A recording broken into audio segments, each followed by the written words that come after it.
warm welcome, everyone, and thank you so much, Rebecca, for asking me to speak to you today virtually. It's a really interesting challenge for us all, but from a parent perspective, I think there are moments of opportunities here as well, as we're learning to do all these new things, including me today recording a presentation on Zoom, which hopefully in years to come will really develop and change the way that we work in the future.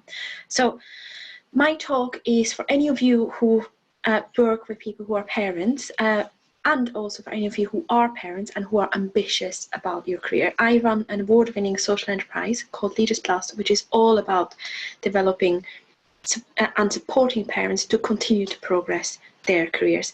In this talk, you'll hear a bit about why supporting parents makes sense, makes business sense. You'll hear some new ideas about how to do it, and you'll get to start to think about what you can do in your own life if you're a parent or if you're managing parents to make sure that they can thrive to their utmost potential.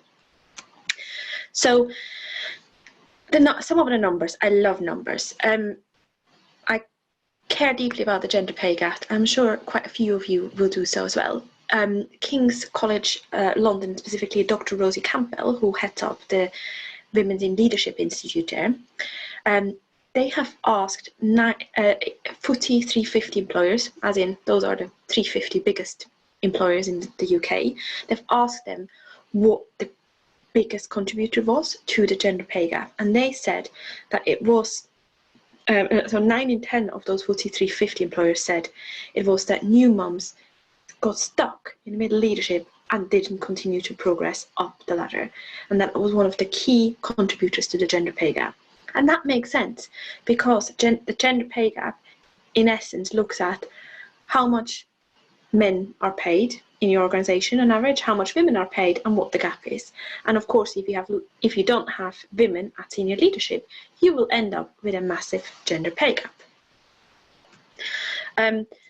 Again, a really interesting statistic here is the gender pay gap by age, and you can see here in the first two, the small blue one, the small orange, column.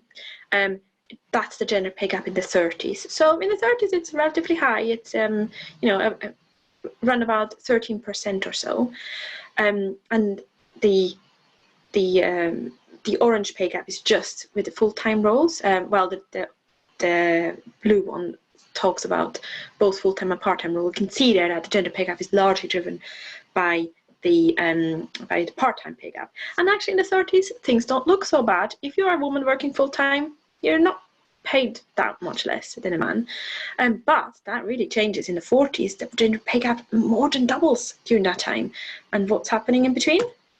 That is, age 30 is when women in the UK on average have children. So that having children really drives the gender pay gaps, because it keeps people from progressing up the ladder. I'm hugely simplifying here, obviously, but it's the overall trend I'm interested in. It doesn't mean that you can't progress. And I personally set up the Social Enterprise Leaders Plus because I believe you should be able to progress up the career ladder. You should be able to fulfill your dreams regardless of your family circumstances.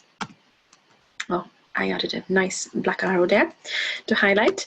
Okay. So a couple of things you can do if you are an employer. Quite a few of us measure whether or not parents are retained after maternity leave or after shared parental leave, because it's not just about women. Actually, men who take shared parental leave or who work flexibly get some of the same pay gap issues and gender, the career progression issues as women. We must not forget that.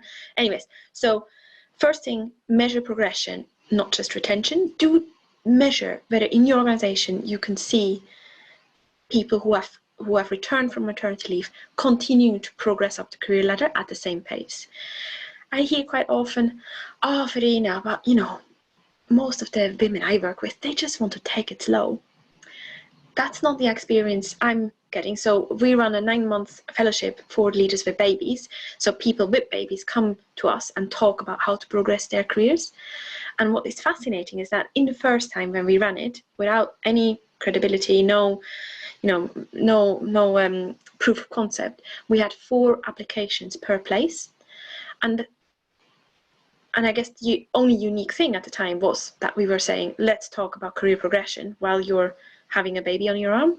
And that just shows to me that there's a huge demand. And if you as an employer can position yourself well, then I think that's going to be quite powerful. And of course, as an individual, again, you can give yourself permission to progress. Actually, sometimes I hear people say, I don't want to progress my career because I just don't want to add that stress. If you're working super hard, you're probably going to be working super hard whether you're in your current job or in the next job up. And sometimes the next job up actually gives you a bit more power, to put it bluntly, to shape your own work day. So don't assume that moving up is going to make it necessarily harder. It can do. And of course, every new job in the first 6 months is very hard. So that's something to keep in mind, but it will get better eventually. The other thing you can do is, as I mentioned, really challenge this assumption that mothers aren't career focused. Too often I hear from women who say to me, well, you know, my auntie says that I should probably go take a career break now, or my employer says that I probably don't want to travel anymore internationally now.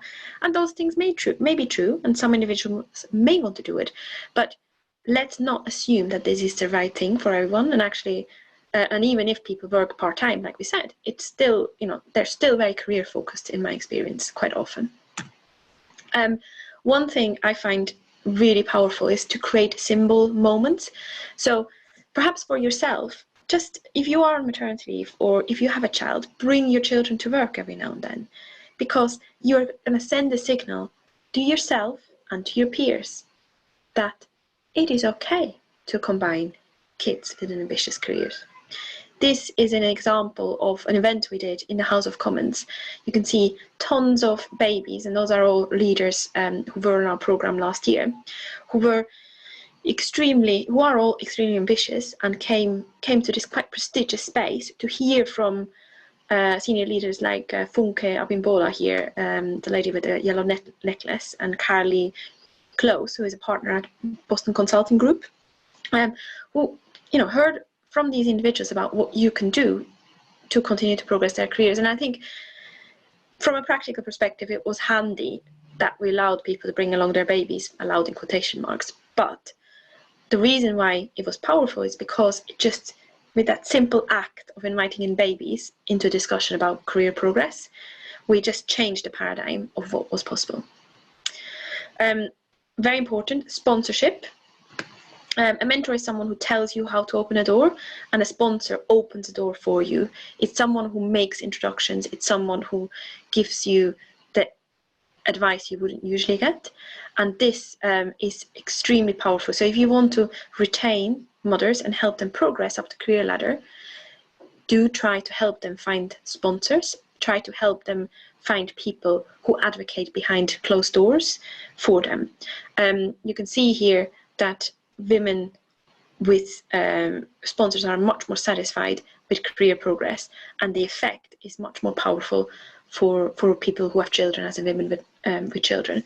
And the most powerful effect, which isn't on this slide, is for ethnic minorities. Having a sponsor, someone who opens doors, is crucial for satisfaction with career progress. Then, you know, if you've worked in organizations before that have good training offer, you probably have attended or have heard of people attending line manager training. And if you want to do a good job before people go on maternity leave or come back, then yes, you probably sit down with them, you have a chat, you tell them how supportive you are, and that's all lovely. But the one thing matters is how you react in a difficult moment, and difficult moment being defined as a moment that is difficult for the person going through. So you can say, and I found in this trap, I've told people I'm very supportive, just tell me what you need and all that, and then in the moment where someone was really stressed and said, I've got this client meeting, but you know, my son is ill, I need to pick him up from nursery, and my first reaction was, oh, how are we going to deal with that, rather than saying, of course, this is your utmost priority. So as a manager, you must back your individual, your direct report 110% in that moment of perceived crisis. I hope that makes sense. So, and the reason I'm saying this is because I'm obviously, as part of running this program, I'm privileged enough to hear from people, from parents a lot, and what they say behind closed doors. And it is usually that when you have issues about not feeling supported, it's not because their line manager hasn't tried hard, it's because in that moment, when the individual felt it was a crisis, that in that moment the line manager didn't lead with, yes, of course, what we can do, but shared first their concerns. Flexible working, I'm all for it, very important, very good, but not a magic pill. One, working part-time, which isn't the same as flexible working, but let's just take working part-time, is associated with getting paid less per hour than working full-time. So be aware of the unintended consequences and make sure that you track whether or not you pay people who work part-time less. And also, if you are working part-time, make sure that you are twice as proactive in ensuring that you get paid the right amount. The other thing is that sometimes flexible working is offered to junior roles, but not more senior roles. And so people who work flexibly, often women, then tend not to progress at the same rate. So how can you, if you're a senior leader, ensure that people continue to progress up the ladder, even in flexible roles? And it is possible. I've just spoken to Hannah Essex, who is a executive director at the British Chambers of Commerce. She works in a job share and has probably, in the times of COVID-19, one of the most high-pressure jobs, as she's responsible for the entire communication of the British Chambers of Commerce, which obviously supports thousands of businesses who are all now going through a really tough time. So it is definitely possible to do it in senior roles. And yeah, as I said, make sure that you know if there's a part-time pay penalty in your organization. And here's quite an interesting quote from the Institute for Fiscal Studies. So I'm inviting you to take a few courageous experiments, and just as a few thought-provoking moments, I want to share with you some bigger organizations who've done that. So think about what courageous experiments you could do to support parents. Number one, Zurich, big insurance company, very traditional, advertised all jobs flexibly. And they've started that in March last year. And by December, they said they had 40% more applications from women to senior leadership roles. And you can imagine that industry is really desperate for female talent. Deloitte, a consulting firm, very prestigious, also has old-fashioned elements. Deloitte, interestingly, has had a, I probably shouldn't have said this now after, like, even this is recorded, but, you know, delete it afterwards. But yeah, so Deloitte has an interesting approach. So they tackled microaggression through transcribing interviews with people who left, as in mothers who left work because they didn't feel welcome. And there weren't, you know, massive sexual discrimination cases. There were just things like, oh, well, my boss told me whether I had a nice day off, and made it sound like I was lazy when I came back after my day off, me working part-time. And, you know, really subtle microaggressions. Anyway, so Deloitte got those microaggressions voiced by actors, and then had those recordings played to the most senior partners in the business, and got the partners to work together in mandatory workshops to change that culture. And it's worked really well, and the CEO was behind it, so that was one learning point. Most important thing, CEO behind. But just the simple thing of taking the evidence of what has been said and then having an open discussion about it really worked for them. And the numbers speak for them. Deloitte I think this has been done a few years ago, and it has had a massive impact on the satisfaction of the female workforce. And then, of course, you'll know about Aviva, who has offered equal shared parental leave, which is such an important thing to do in order to welcome all parents and contribute to gender equality. And then, of course, the Leaders Plus Fellowship is a pretty ambitious experiment as well. We have a group of 50 leaders with babies and young children. We have a primary school pilot as well from the organisations here and others, where we support leaders with young children to continue to progress their careers.